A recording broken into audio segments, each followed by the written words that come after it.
Hello, here's my response for the lesson 14 video reflection analysis. For the first prompt question, it asks, why is it important for leaders to seek employee feedback about their success and challenges? It is important for leaders to seek every type of feedback from both their co-workers, followers, employees, and even their higher-ups.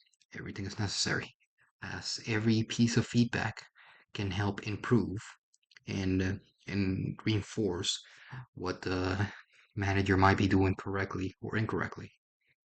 But the question asks specifically why leaders should seek employee feedback.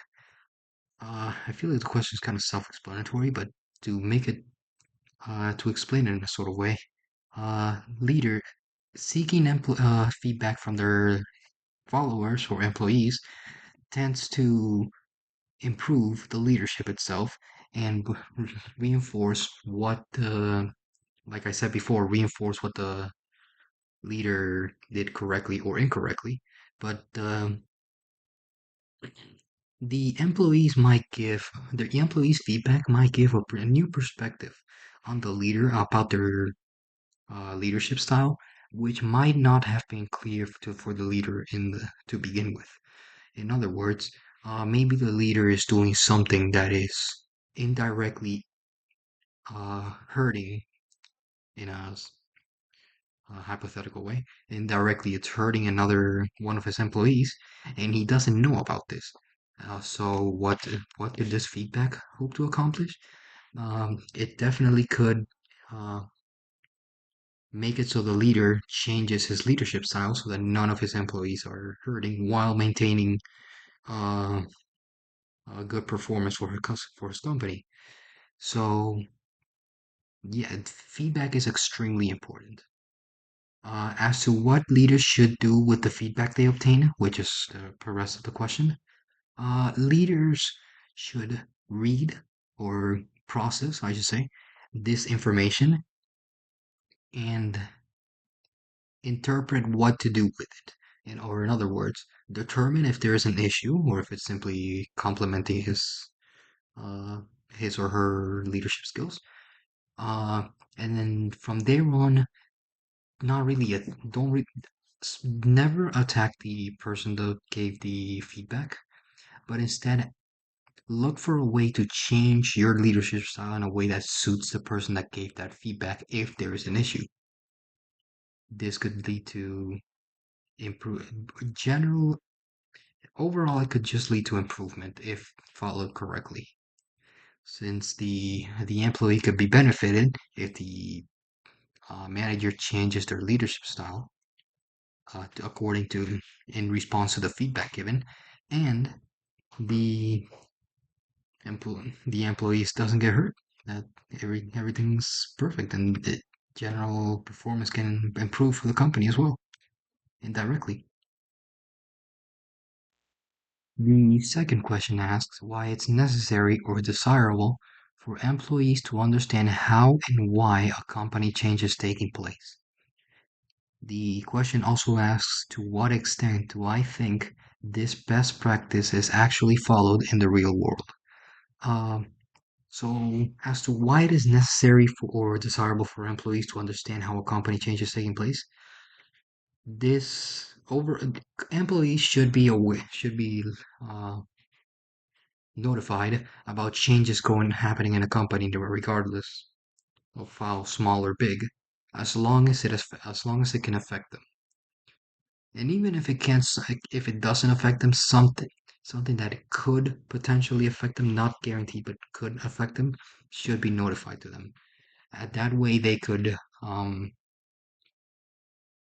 change the way they could change the way they do things to adjust to the new changes happening to the company. Otherwise, it would just be a sudden change that they were not notified about, and both performance can drop, confusion may arise in the company, miscommunications can happen, many things could go wrong if an employee is not notified of changes happening in the company prior to these changes happening.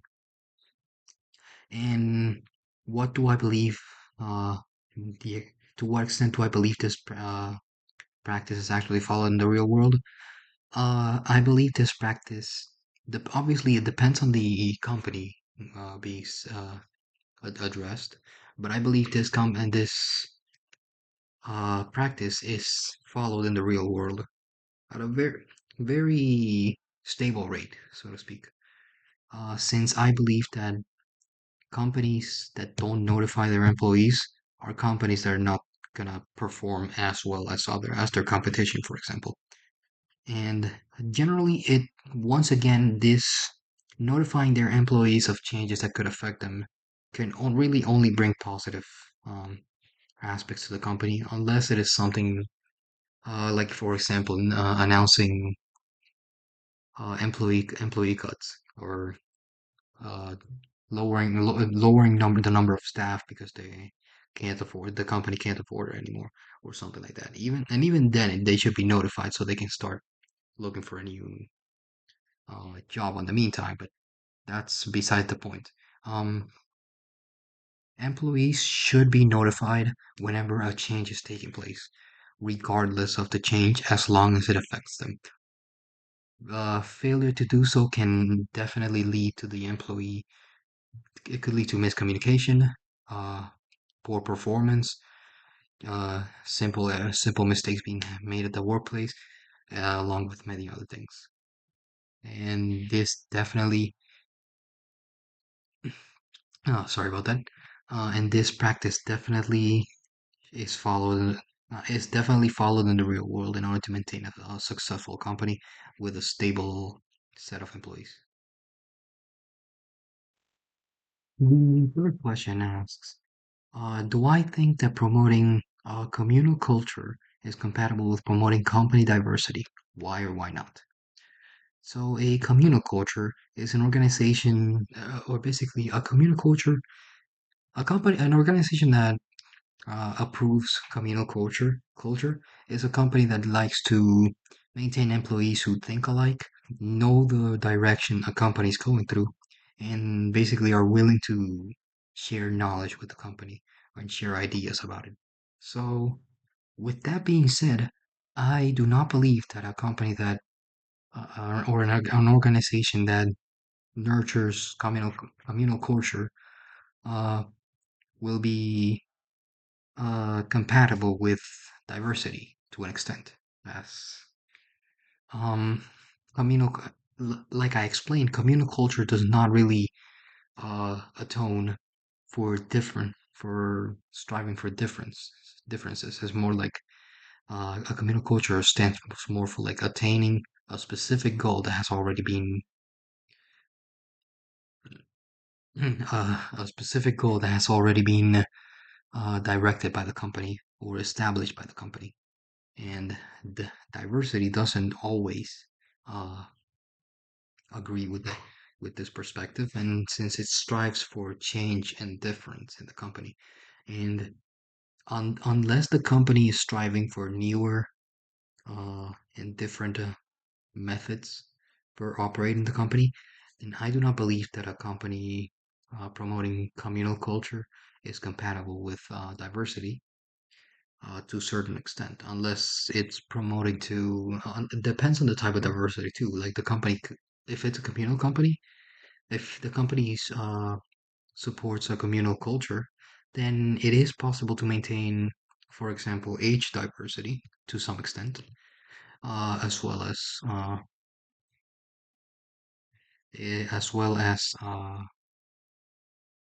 certain types of diversity, such as racial, ethnicity, and certain other types of uh, surface diversity.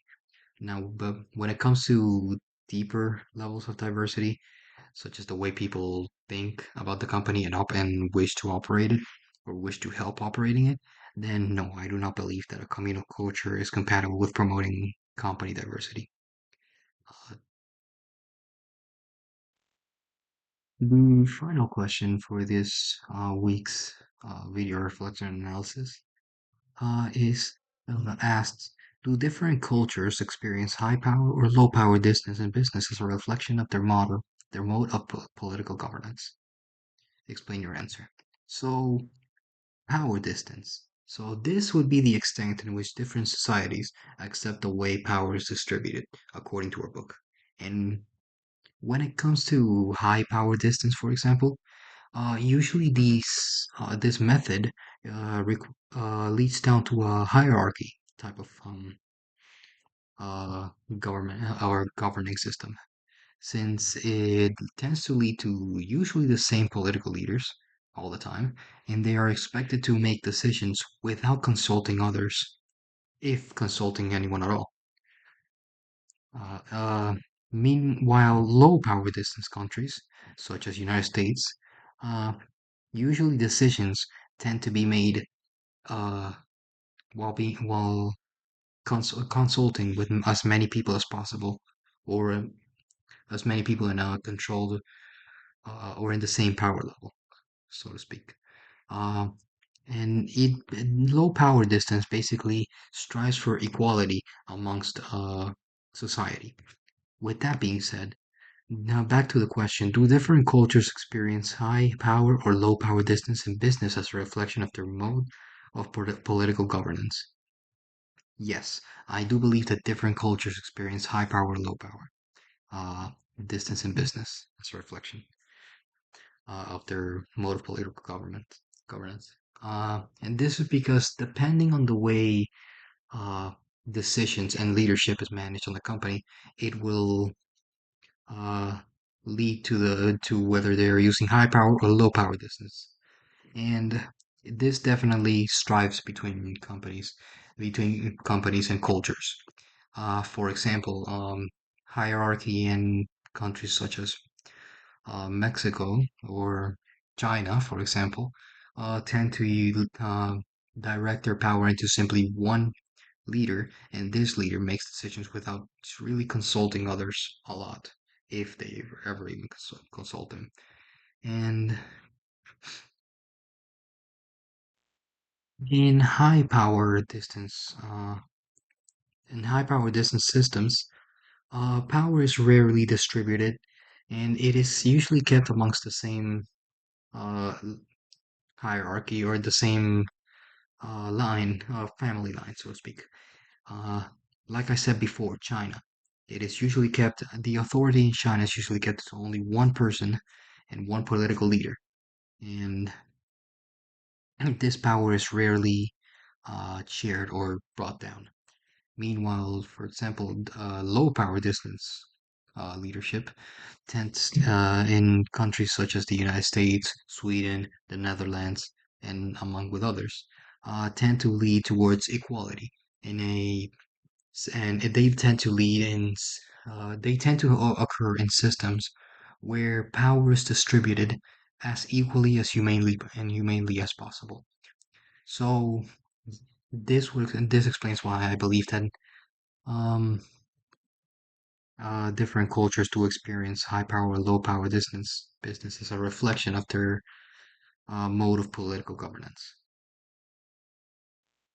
It is also important to know that not every culture or not every country or not every business remains on specifically one of the two power systems, since some countries, for example, India, they tend to remain in on a low power system, but still respect hierarchy and other systems of high level power, while also maintaining uh, a sort of balance with a uh, low distance. I'm sorry, low distance power, low distance political power, and this does reflect their experiences as a in that basically their political governance explains their experience in high power or low power distance, and all of these tend to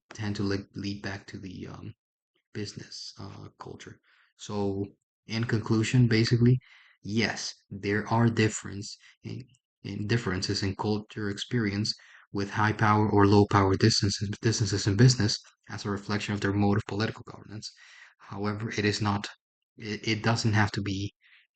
exactly or only one of the two power levels, and it can be uh, sort of a unique distribution of power, so to speak. That will be everything for my video reflection analysis. Thank you very much.